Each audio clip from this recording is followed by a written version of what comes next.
விதவிதமான ஆடை ஆபரணங்களுடன் உங்கள் பண்டிகை நாட்களை ஒளிமயமாக கொண்டாட ஸ்ரீநகரில் உள்ள வேலவன் ஸ்டோர்ஸுக்கு வாங்க. Introducing Growth Guarantee Homes from MP Developers. Trust forever. வணக்கம். செய்திச் சுருக்கம். 10 அடிக்குள் சுட்ட துப்பாக்கி. கர்நாடகாவில் 3 தமிழர்கள் மீது நடத்தப்பட்டது போலி என்கவுண்டர்.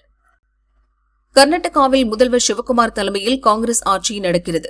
இங்குள்ள சாம்ராஜ்நகர் மாவட்டம் ஹனூர் தாலுகா காவேரி வனவிலங்கு சரணாலய வனப்பகுதியில் கடந்த 15ஆம் தேதி அதிகாலை வனத்துறையினர் துப்பாக்கிச்சூடு நடத்தினர். தோமியார் பாளையா கிராமத்தைச் சேர்ந்த தமிழர்கள் Anthonysamy, John Rose Peter, Sebastian David Kumar ஆகியோர் இருந்தனர். வேட்டை கும்பல் தங்கள் மீது துப்பாக்கிச்சூடு நடத்தியதால் சுட்டுக் கொன்றதாக வனத்துறையினர் தெரிவித்தனர்.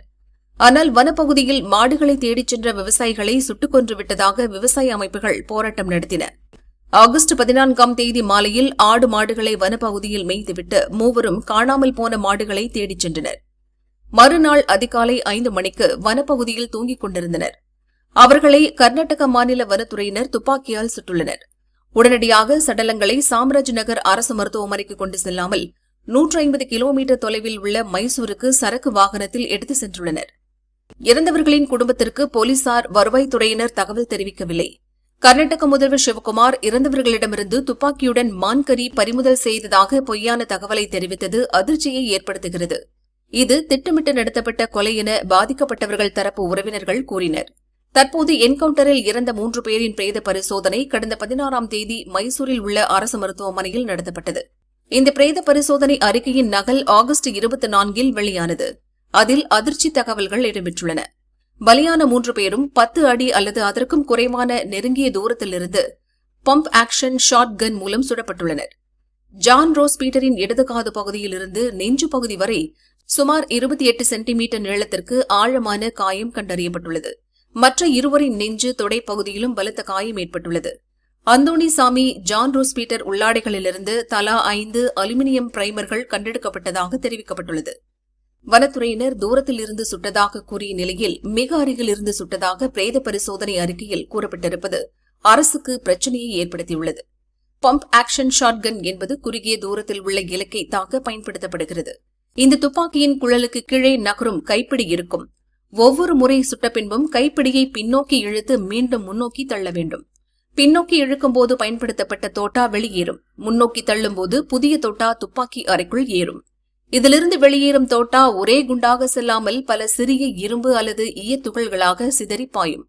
அவை உடலை துளைக்கும் போது கடுமையான பாதிப்பு ஏற்பட்டு உயிரிழப்பு ஏற்படும் என்பது கவனிக்கத்தக்கது. ரஷ்ய அதிபர் புட்டினை சந்தித்து பேசிய ஜெய்சங்கர். ஷாங்காய் ஒத்துழைப்பு அமைப்பு உச்சி மாநாடு மற்றும் பிரிக்ஸ் உச்சி மாநாடு நடக்கவுள்ள நிலையில் வெளியுறவு அமைச்சர் ஜெய்சங்கர் ரஷ்யா சென்று அதிபர் புட்டினை சந்தித்தார். இந்த சந்திப்பின் போது பிரதமர் மோடி வழங்கிய தனிப்பட்ட தகவல் அடங்கிய கடிதத்தையும் புட்டினிடம் வழங்கினார். இந்த பயணம் குறித்து ஜெய்சங்கர் கூறியதாவது: இரு நாடுகளுக்கும் இடையிலான பொருளாதார ஒத்துழைப்பு வளர்ந்துள்ளது. வர்த்தகம், எரிசக்தி, உரம், அணுசக்தி உள்ளிட்ட பல்வேறு துறைகளில் இருதரப்பு ஒத்துழைப்பு அதிகரித்துள்ளது. வரும் 31இல் கிர்கிஸ்தானில் துவங்க உள்ள ஷாங்காய் ஒத்துழைப்பு அமைப்பு உச்சி மாநாட்டில் பிரதமர் மோடி அதிபர் புட்டினை சந்திக்கிறார். அதன்பின் பிரிக்ஸ் உச்சி மாநாட்டுக்காக டெல்லிக்கு வரும்படி அவருக்கு அழைப்பு விடுக்க உள்ளார் என ஜெய்சங்கர் கூறினார். இந்த ஆண்டு ரஷ்யா, இந்தியா இடையிலான வர்த்தகம் அதிகரித்துள்ளதாக அதிபர் புட்டின் தெரிவித்தார். இந்தியாவுக்கான உரம் வழங்கலை ரஷ்யா அதிகரித்து வருவதாகவும் எதிர்காலத்திலும் தொடர்ந்து உரம் வழங்க தயாராக இருப்பதாகவும் அவர் கூறினார். பருவமழை முன்னெச்சரிக்கை பணிகள். நீர்வளத்துறைக்கு ரூபாய் 42 கோடி ஒதுக்கீடு. சென்னை, திருவள்ளூர், காஞ்சிபுரம், செங்கல்பட்டு, கடலூர் மாவட்டங்கள் வடகிழக்கு பருவமழையால் அதிகம் பாதிக்கப்படுகின்றன. ஒவ்வொரு ஆண்டும் வடகிழக்கு பருவமழை முன்னெச்சரிக்கை பணிகளுக்கு நீர்வளத்துறைக்கு அரசு நிதி ஒதுக்கீடு செய்கிறது. இந்த நிதியில் அடையாறு, கூவம், பக்கிங்கம் கால்வாய், ஓட்டேரி நல்ல கால்வாய், கொசஸ்தலையாறு, ஆரணி ஆறு, பாலாறு, வெள்ளாறு உள்ளிட்ட ஆறுகளில் தூர்வாரும் பணிகள் மேற்கொள்ளப்படுகின்றன. அதிமுக, திமுக ஆட்சிகளில் இப்பணிக்கு அதிகபட்சமாக 25 கோடி ரூபாய் வரை ஒதுக்கீடு செய்யப்பட்டது. நடப்பாண்டு தாவேகா அரசு இப்பணிக்கு அதிகபட்சமாக 42 கோடி ரூபாயை ஒதுக்கீடு செய்துள்ளது. இந்த நிதியில் 202 இடங்களில் தூர்வாரும் பணிகள் மேற்கொள்ளப்பட உள்ளன. பெங்களூரு ஓசூர் மெட்ரோக்கு நோ. கர்நாடகா மீண்டும் கைவிரிப்பு.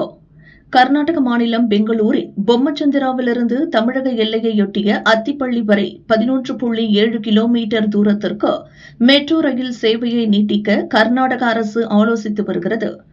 அங்கிருந்து தமிழகத்தின் ஓசூர் வரை 11 கிலோமீட்டர் தூரத்திற்கு அதே மெட்ரோ பாதையை நீட்டித்தால் இரு மாநில மக்கள் பலன் பெறுவர் என்ற கோரிக்கை வலுத்துள்ளது.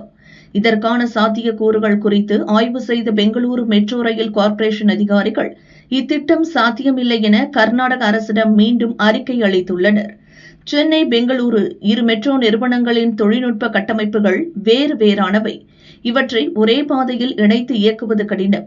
நிர்வாக அனுமதி, நிதி ஒதுக்கீடு, வருவாய் பங்கீடு, உயர் மின்னழுத்த வேறுபாடு, சிக்னல் கட்டுப்பாடு என பல்வேறு பிரச்சினைகள் இருப்பதாக அதில் கூறப்பட்டுள்ளது. இந்நிலையில் கர்நாடகா அதன் எல்லை வரை மெட்ரோ ரயில் சேவையை இயக்கவும், ஓசூரில் தனியாக தமிழகத்தின் சார்பில் மெட்ரோ இயக்கவும் திட்டமிடப்பட்டுள்ளதாக தெரிகிறது. இரு ரயில் நிலையங்கள் இடையே நடைபாதை மூலம் இணைப்பு ஏற்படுத்தவும், இரு திட்டங்களையும் தனித்தனியாக செயல்படுத்தவும் அந்தந்த மாநில அரசுகள் திட்டமிட்டுள்ளதாக தகவல் வெளியாகியுள்ளது. தலைநகரில் வெளுத்து வாங்கிய கனமழை, தத்தளிக்கும் கார், பைக்குகள். சென்னையில் இரவு திடீரென வானிலை மாறி மழை வெளுத்து வாங்கியது. எழும்பூர், நுங்கம்பாக்கம், கிண்டி, ராயப்பேட்டை, கோபாலபுரம், மயிலாப்பூர், ஜிபி ரோடு மற்றும் புறநகர் பகுதிகளில் கனமழை கொட்டி தீர்த்தது. 1 மணி நேர தொடர் மழையில் சாலைகளில் தண்ணீர் பெருக்கெடுத்து பல பகுதிகளில் குளம் போல் நீர் தேங்கியது. வாகன ஓட்டிகள் அவதியடைந்தனர். மோசமான வானிலையால் சென்னை ஏர்போர்ட்டிலும் விமானங்கள் தரையிறங்க முடியாமல் தத்தளித்தன.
சென்னை, கோவை உட்பட பல இடங்களில் மழைக்கு வாய்ப்பு.